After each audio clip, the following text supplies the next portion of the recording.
माननीय विधायक और बिहार सरकार में मंत्री, छत्तीसगढ़ के प्रभारी और लगातार संगठन के लिए दिन रात मेहनत करने वाले ऐसे एक कार्यकर्ता को भारतीय जनता पार्टी ने राष्ट्रीय कार्यकारी अध्यक्ष घोषित किया है। हम सब बिहारवासी और पूरा देश के लोग आज खुश हैं और हम लोग इनको हार्दिक अभिनंदन, बधाई देते हैं। बहुत बहुत बधाई आदरणीय श्री नितिन नवीन जी को बिहार के धरती से राजनीति की शुरुआत करते और आज शिखर पद पर, राष्ट्रीय कार्यकारी अध्यक्ष के पद पर आज जो इनका नियुक्ति हुआ है, भारतीय जनता पार्टी ने इस बात को बताया है कि एक कार्यकर्ता आज शीर्षस्थ पद पर जा सकते हैं। बहुत बहुत बधाई, बहुत धन्यवाद। अब आदरणीय नितिन नवीन जी का फूल माला से स्वागत किया जाएगा।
आप और विजय जी बोलेंगे। अब मैं अनुरोध करूंगा पहले श्री मंगल पांडे जी से कि 2 शब्दों में अपनी उद्गार रखें। पूरे भारत माता की, भारत माता की, भारतीय जनता पार्टी जिंदाबाद, भारतीय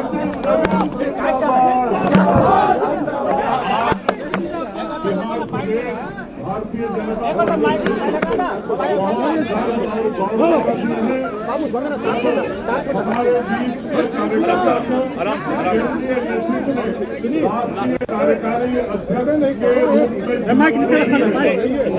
कार्यकारी अध्यक्ष कुछ नहीं बोलेंगे, हम लोग बोलेंगे। और ये पटना से सीधी तस्वीरें आप देख रहे हैं, बीजेपी कार्यालय पटना से ये तस्वीर जहां पर उनका अभिवादन किया जा रहा है। बधाई देते हैं आपके नेतृत्व में पूरे देश में भारतीय जनता पार्टी और आगे बढ़े और आदरणीय नरेंद्र मोदी जी के नेतृत्व में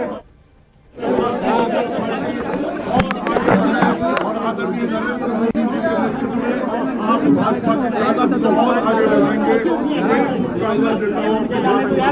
धन्यवाद। अब मैं विजय सिन्हा जी मुख्यमंत्री से अनुरोध करूंगा कि अपने उद्गार व्यक्त करें।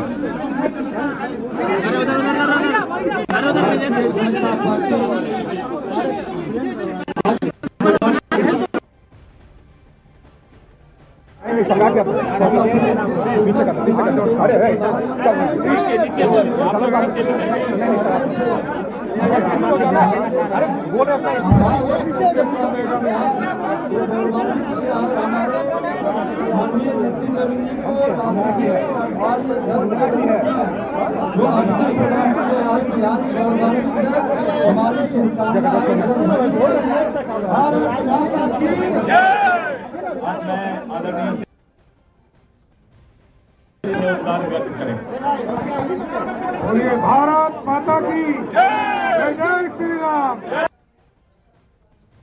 हमारे भाई और भारतीय जनता पार्टी के युवा मोर्चा से लेकर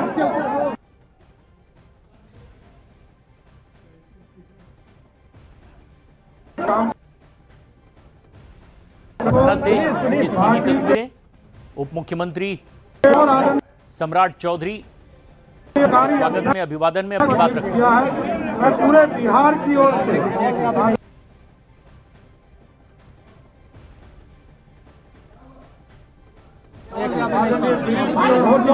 पूरे बिहार की ओर से, बिहार के संगठन की ओर से, बिहार की जनता की ओर से उनको धन्यवाद देते हैं। आदरणीय प्रधानमंत्री जी को, राष्ट्रीय अध्यक्ष जी को और नितिन नवीन जी को विशेष शुभकामना देते हैं। जिस तरह बिहार में युवा मोर्चा और पार्टी के द्वारा जो सरकार में काम आपने किया, जिसको राष्ट्रीय स्तर पर पूरे राष्ट्र में भारतीय जनता पार्टी को आगे बढ़ाने का काम कीजिए। मैं धन्यवाद देना चाहता हूं फिर से प्रधानमंत्री जी को और राष्ट्रीय अध्यक्ष जी को। धन्यवाद। अब सभी लोग कृपया नीचे उतर जाएं। एक बार सभी कैमरामैन और जो पत्रकार हैं कृपया नीचे उतर जाएं। और यहाँ पटना बीजेपी कार्यालय में स्वागत किया जा रहा है, अभिवादन किया जा रहा है नए राष्ट्रीय कार्यकारी अध्यक्ष का, नितिन नवीन का पटना कार्यालय में ये स्वागत। हमारे सहयोगी यतेंद्र शर्मा इस वक्त हमसे सीधे जुड़ रहे हैं। यतेंद्र, अब तो फिलहाल तो बिहार में मंत्री पद पर काबिज हैं, राष्ट्रीय कार्यकारी अध्यक्ष के तौर पर नियुक्ति उनकी हो चुकी है। क्या और ताज़ा अपडेट, जब बधाइयों का तांता लग रहा है? देखिए, बिल्कुल बधाइयों का तांता लग ही रहा है। और आप जो तस्वीरें देख रहे हैं वो पटना कार्यालय से हैं कि किस तरह से दोनों डिप्टी सीएम, प्रदेश अध्यक्ष और जो भी बीजेपी के वहाँ कद्दावर नेता हैं बिहार के, वो सभी उनको बधाई दे रहे हैं, उनका स्वागत कर रहे हैं, अभिनंदन कर रहे हैं। और सैकड़ों की संख्या में कार्यकर्ता भी पटना कार्यालय में पहुंच गए हैं। लेकिन अब क्योंकि अब वो कार्यकारी अध्यक्ष बन गए हैं, संसदीय बोर्ड ने फैसला ले लिया है, तो अब प्रोसेस शुरू होगा। क्योंकि राष्ट्रीय अध्यक्ष औपचारिक तौर पर उसका चुनाव होना है, तो उसका भी प्रोसेस शुरू होगा। लेकिन आज खरमास जो बताया जा रहा है कि 14 की रात के बाद खरमास शुरू हो जाएंगे, तो ऐसे में उससे पहले घोषणा बीजेपी ने की है कार्यकारी अध्यक्ष बनाने की। अभी भी राष्ट्रीय अध्यक्ष को लेकर अटकलें यही बनेंगे या कोई और बनेंगे। लेकिन अगर पहले का कार्यकाल इतिहास देखें तो बीजेपी अध्यक्ष जेपी नड्डा अध्यक्ष बनने से पहले उनको कार्यकारी अध्यक्ष बनाया गया था और उसके बाद उनको औपचारिक तौर पर बीजेपी की कमान बाद में सौंपी गई थी। तो अब यही कयास लगाए जा रहे हैं कि नितिन नवीन ही अगले राष्ट्रीय अध्यक्ष होंगे, क्योंकि एक नई जनरेशन, यूथ जनरेशन को आगे लाने का काम है, नई पीढ़ी को आगे लाने का काम है। और ऐसी पीढ़ी जो 50 साल या उससे नीचे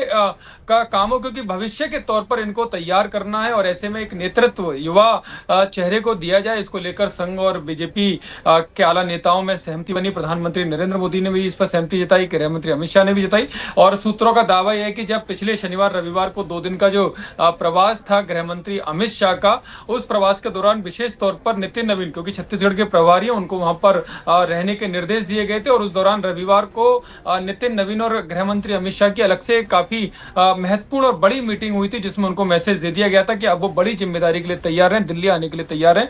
और उसके तुरंत बाद जब वो सोमवार को वापस आए, यानी कि पिछले सोमवार को जब वो वापस आए, तो उनकी शाम को बीजेपी विस्तार कार्यालय में जो राष्ट्रीय संगठन मंत्री हैं वीएल संतोष, उनके साथ मीटिंग हुई। फिर और उससे पहले उनकी बीजेपी अध्यक्ष जेपी नड्डा से मुलाकात हुई और उनको से बता दिया गया था कि अब ये फैसला होने वाला है। क्योंकि जो लगातार जो मंथन राष्ट्रीय अध्यक्ष को लेकर हो रहा था, उसमें उस मंथन में उनके नाम पर सहमति बनी है। और ऐसे में जो उनको अब दिल्ली आने के लिए तैयार होना चाहिए। यानी कि सोमवार पूरे दिन वो दिल्ली में रहे थे और बीएल संतोष और जेपी नड्डा से उनकी मुलाकात हुई। उसके बाद वो मंगलवार की सुबह बिहार चले गए थे, यानी कि पटना जाकर उन्होंने अपने कामकाज को संभाल लिया था। लेकिन उनको इस दौरान संडे और मंडे, यानी कि रविवार और सोमवार को उनको पहले ही बता दिया गया था कि अब उनके नेतृत्व में बीजेपी की कमान देने का फैसला हो चुका है। और यही कारण है कि नितिन नवीन पहले से ही तैयार थे इस भूमिका के लिए। और आज क्योंकि खरमास 14 की रात से लगेगी ऐसा बताया जा रहा है, तो इससे पहले